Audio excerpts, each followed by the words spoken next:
Oi gente, sejam bem-vindos a mais um Fórum Insider. E hoje vamos começar uma série, isso mesmo, uma série que conta a história por trás dos 10 itens favoritos da moda. E é claro que a gente tinha que começar com o tão amado pretinho básico. Só que antes de continuar, já segue o nosso canal, ativa o sininho para não perder nada e pode curtir também porque eu te garanto que você vai amar.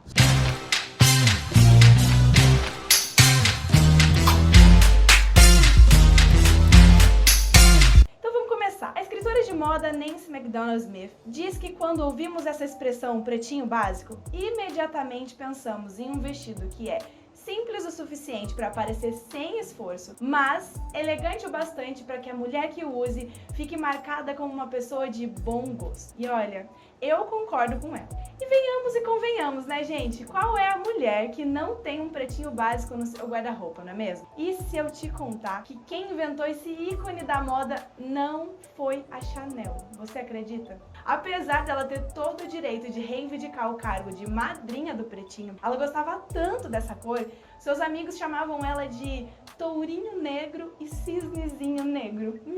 Pois é, só que o pretinho básico, ele já vinha entrando discretamente no mundo da moda muitos anos antes do famosíssimo modelo T debutar em 1926. Inclusive, uma curiosidade é que quem deu esse apelido pro pretinho nada básico da Chanel foi nada mais, nada menos que revista Vogue. Além disso, o preto é uma cor carregada de simbolismo. É a cor do pecado, do luto, do sobrenatural, mas também é a cor usada por padres, freiras, estudiosos, eremitas e advogados. Essa é uma cor ideal para se criar um ambiente dramático, assim como a gente vê lá em Hamlet, que normalmente aparece sempre de preto. Agora, para começar a inserir um pouco do preto no mundo da moda, vamos falar de Annie Hollander. Ela foi uma historiadora de moda americana, nascida em 1930 e que viveu até os seus 83 anos. E ela disse que o preto na moda não apareceu antes do século XIV. E ele começou a ser usado para causar um efeito emocional. Ela afirmava que não foi por acaso que o crescimento das pinturas de retratos na Europa tenha coincidido junto com o surgimento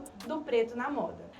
E a moda do preto se espalhou da França até a Espanha e era a preferência da aristocracia religiosa e da burguesia holandesa. Aí lá por volta do século XV, usar o preto já não era mais uma forma de se destacar, só que de se misturar. No século XVII, a aristocracia e a classe média se voltaram para os tons mais pálidos e o preto passou a ser associado à deselegância. Então, lá no século XIX, o preto voltou muito forte para o seu status de demonstrar luto e logo ele foi adotado pelos românticos, porque ele reforçava a imagem que eles tinham de si como almas solitárias e sensíveis que poderiam morrer, tamanho era o peso de sua angústia. Ah, meu Deus.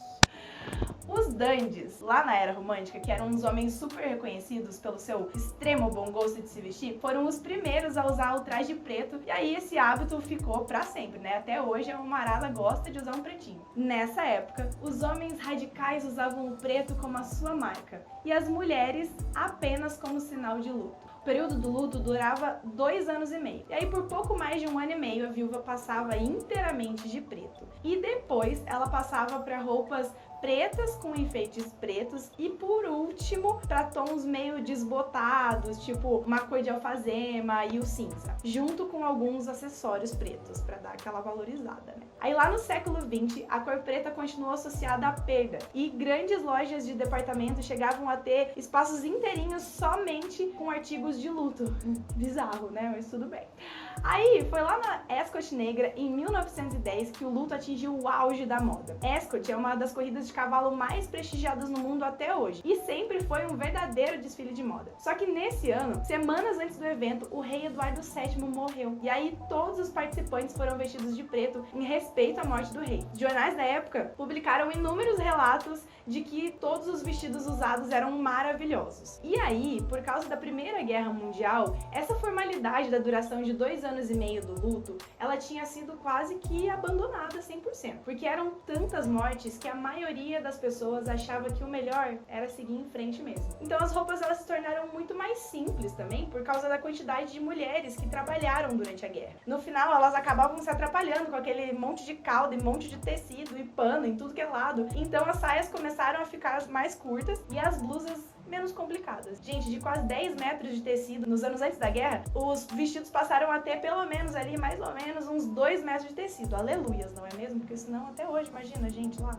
aquelas negocinho cheio de tecido lá, é de sofrimento, né, pessoal? No final das contas, né, a gente percebe que o preto não foi uma criação da icônica da Chanel, só que um produto de necessidade básica. Depois da quebra da Bolsa de Nova York, em 1929, o chique simples era oportuno, e aí o preto se encaixava muito bem. As roupas, elas eram duras e desprovidas de frescura. Lá vem o preto de novo. Aí nos anos 40 e 50, o preto teve seu momento de brilhar. A Vogue chegou a publicar assim: 10 mulheres entre 10 têm um. Mas 10 entre 10 querem ter mais um porque o pretinho circula como nenhum outro. Aí vem o Christian Dior, que definia a versatilidade do preto de uma maneira espetacular. Ele falava assim, ó: você pode usar preto a qualquer hora, com qualquer idade. Você pode usá-lo praticamente em qualquer ocasião. Um vestidinho preto é essencial no guarda-roupa de uma mulher. E é claro, não podemos esquecer dos românticos, que usavam o preto como forma de espelhar o seu estado interior. Na década de 60, o uso do preto não era tão favorável, porque a moda estava numa fase muito jovial. E aí aquela seriedade do preto já não fazia tanto sentido. Só que no final dos anos 70, o punk rock trouxe o preto de volta com tudo. E o pretinho básico veio repaginado por uma geração um pouquinho mais hostil. Aí vieram os vestidos colantes de látex preto, pretinhos de couro, tecidos brilhantes e aderentes, aquela loucura. E aí o pretinho parecia não só básico, mas perigoso. Na década de 80, o preto entrou com uma pegada mais assexuada, com o surgimento dos estilistas japoneses de vanguarda como o Yohji Yamamoto e o Rei Kawakubo. As criações deles eram roupas que caíam mais soltas e assimétricas no corpo, com perfurações e cortes em alguns lugares bem ocasionais. No começo, essas roupas elas foram super rejeitadas porque elas eram consideradas deprimentes e mórbidas. Só que depois elas pegaram com tudo e até hoje fazem muito sucesso. E aí, gente, dá pra ver, né, como a nossa moda adora o preto. E é porque ele é delicado, ele é sedutor, prático, atraente, misterioso e seguramente chique. A gente já ouviu falar por aí que o marrom e o cinza são o novo preto. Mas é inevitável, o preto sempre volta. E na minha opinião, ele nunca saiu de cena. E para finalizar esse Fórum Insider de hoje sobre o nosso amado pretinho básico, eu quero deixar uma fala da renomada ex-estilista da Gucci e ex-editora da Vogue francesa, Karine Roitfeld. Ela dizia assim: o marrom é triste, o azul marinho é conversador. Nossa, conversador.